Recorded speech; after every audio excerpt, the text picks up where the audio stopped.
All right, it's my pleasure to introduce and bring into 49ers Talk Greg Bethune. And Greg, um, obviously, you're the father of Tatum Bethune, and I can tell that you're at a field right now that might have some historical significance for the 49ers. Can you tell me where you're at right now? So I'm at Pembroke Pines Optimist, where I've been a coach here for 20 plus years. And I guess the historical perspective for the Niners is that this produced uh, Nick Bosa and Tatum Bethune. Yeah, oh, that's great. Okay, so I don't know if you remember this, but back in 2019, before that draft, I was doing a story, big story on Nick Bosa, and I asked the family, like, could you give me some people, some phone numbers, some contact information for Yes, individuals who've been influential in Nick's life, and you yes. were the number one person that they gave. So this is actually the second time or third time that we've spoken, but I want to go back to draft night. And you were invited into the green room when the 49ers selected Nick Bosa number 2 overall. And this is what Nick had to say about you then. He said, about you.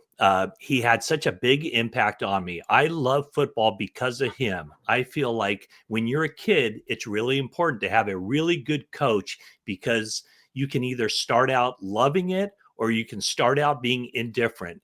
Just having him start my career with a love for the game that's continued throughout my life. So, um, did you even know how influential you were uh, with Nick Bosa? I didn't know to that extent. I know that past his playing time with me, we remained very close with the family because I also coached Joey, which is his older brother. Um, So, I knew we were close, but I didn't know that the impact was as profound as, he eloquently stated. So, Yeah, no, that's great. And so you were there in Nashville that night. Was yes. there any thought in your mind that a few years later, 5 years later, your son could have his name called in the NFL draft? You know what? I know at that time Tatum was very deep into football, and we were trying to, get ready for like the college ranks. And when you play, it's always a hope or a dream in the back of your mind. But you know, I didn't. I never thought in a million years that I would be with playing with Nick in San Francisco. So it's been definitely a blessing. And what Nick said about you, how important was that for you, not only with kids who weren't your son, but even your son, not to push football too hard, to let him enjoy it on his own and not see it as anything other than what it's supposed to be. Well, my mantra is that when we coach kids, we're not trying to coach football players. We're trying to raise responsible young men. Football is the only game, in my opinion, that parallels life the way it does. You're going to face adversities. What are you going to do? You have an option of quitting or persevering or fighting through. We teach the young men that one day you're going to be somebody's husband, somebody's father, and it's important that the skills that you learn by playing in football that you can apply to your regular life. So for us, it's never about just football. It's about raising young men to be responsible and productive citizens after football. Is that something that you say you've been coaching there for a couple decades? Is that something that have you kind of tailored the message through the years? Are you constantly evolving as a coach to No, figure out how to best attract those young men? no. The thing about football is the basics about football is blocking, tackling, and knowing your assignment. And it's the same message from us with as far as our mission for these young men. Everybody that we coach is not going to be a professional football player, but they're all going to grow up and be young men. So the message is always going to be that. If I stop coaching today, that will be the message. And if I coach another 10 years, it's going to be the same message. And you have a history. You're an administrator, educator in Miami-Dade schools, correct? Yes, sir. Can you tell me what your role has been there through the years? Well, I've started out as a teacher, of course, naturally, and then I moved up to an assistant principal, and I was a principal for 11 years, 9 of those years at Miami Central Senior High School. And then now I'm an administrative director where I oversee 114 schools in the Dade County area. Wow. And also there's a background of a college, a well-known college, right? Bethune-Cookman. Can you Yes. tell me about the family ties there? Yeah, so just briefly, we're related to Mary McLeod Bethune, who founded Bethune-Cookman University, as it's called today. Back then, it was Bethune-Cookman College, and we're proud of that heritage. We're proud of that lineage, and we strive every day to uphold, those principles of education first, and all of the things that we do. How does how do you see Tatum, his background with the family, the values, the emphasis on education? How do you see that relate to him as a football player? Well, he knows that, and they all knew. I have three sons and one daughter, and they all participated in athletics and activities, and they knew it was books first. The extracurricular activities were sort of a reward, so he knows the value of it. But what's translated over is the study, the attention to detail that he has to pay to his preparation for football is the same way he had to prepare for school. If he had tests or he had assignments that he had to do, there was never a last minute situation. It was always we have to prepare for this ahead of time, and that's translated over in his preparation for football. Was there a point in whether his high school career or his college career at University of Central Florida or later at Florida State where you thought, okay, he's on the path, he can play in the NFL? Well, we always talked about the defining moment. They're going to be defining moments in your life that's going to let whether you can play in that league. Um, and I can say that that defining moment for him probably came once he got to the league. But he's always prepared himself. He's always worked harder than everybody else because he was always, like overlooked. People never really gave him the credit he deserved, or they found a reason to knock him because he was my son. He was the principal's son, so of course he wasn't supposed to be that great. He didn't have a flashy nickname or have some machine behind him pushing his name. So he took the long road, the blue collar road. But that's what made him the way he is now. That's why he's callous to a lot of things.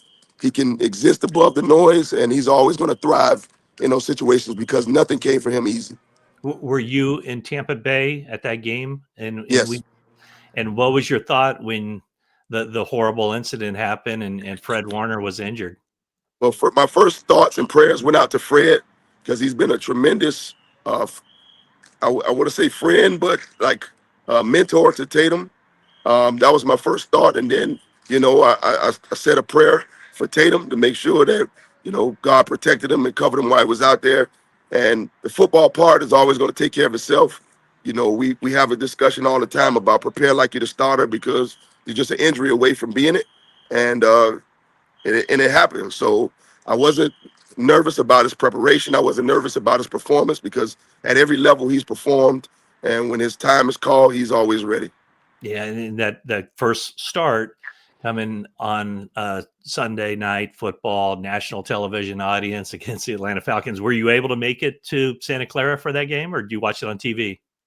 No, I didn't make it. I was trying to sneak in and surprise him, but I had a meeting that I couldn't get out of on Monday for such late notice. So I wasn't able to come. I know one of the things that Coach Kyle Shanahan said was that, with the week of practice and being buttoned up on the assignments and seeing it play out on the practice field the way it would play out in the game, that was going to be a huge benefit for Tatum. Is that how you saw it too, as far as just the level of his preparedness for that game? When I talked to him throughout the week, the level of confidence he had in his voice, the things that we spoke about in private, I can always tell when he's ready. And pregame warmups, I can watch the bounce in his step. If it's lacking or if it's the way he moves, I know that he's ready or that he may be missing something that day. But everything that I know as an indicator showed me that he was going to perform well. That, wearing that green dot, that's quite an assignment, playing the middle linebacker position and communicating and making sure everybody's on the same page. What makes Tatum uniquely qualified to wear that green dot at the NFL level? Like I said, Tatum is a very cerebral player. He breaks down things. He looks at it from a coach's lens. We've always had a conversation about seeing things through the eyes of your coordinator. If you're going to be the guy that calls the plays, you have to see things that the way they see it, so that you can envision it when they make that play call. You know what his intended purpose is. So that's the way he prepares. That's the way he's always prepared. And hopefully, this will be a continuation moving forward.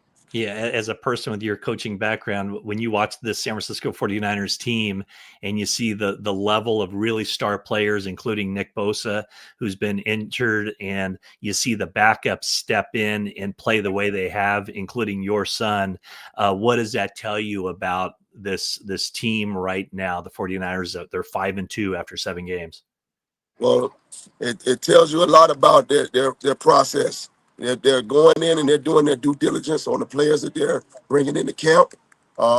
They're bringing in people as depth pieces that can potentially be starters in other organizations, and that's a testament to that's a great accomplishment in their process. So I have a lot of respect for them. I know when we got drafted, the first thing Miss Bosa said that this was an outstanding organization from top to bottom, and she hasn't been wrong. I've heard Tatum described as an introvert off the field and an extrovert on the field. You think that's a fair assessment of him? Yeah, it's definitely Jekyll and Hyde. He's not a very talkative person. We actually had to work on getting him to be able to speak in front of the cameras.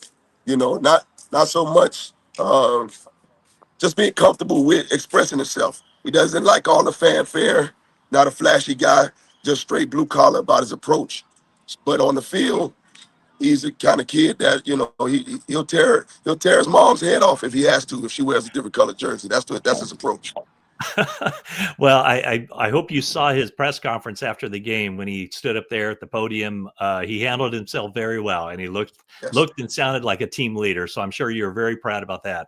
Yeah, very proud of him. Yeah, go ahead. No, I was just saying I was very proud of him. Yeah. Hey, Coach Greg, thank you so much for your time. Congratulations on a successful program that you've run there. And then 49er fans, I think, are forever indebted to you for supplying them with Nick Bosa and the great seasons he's had, and now Tatum Bethune, your son. So thank you very much for joining me. Go Niners.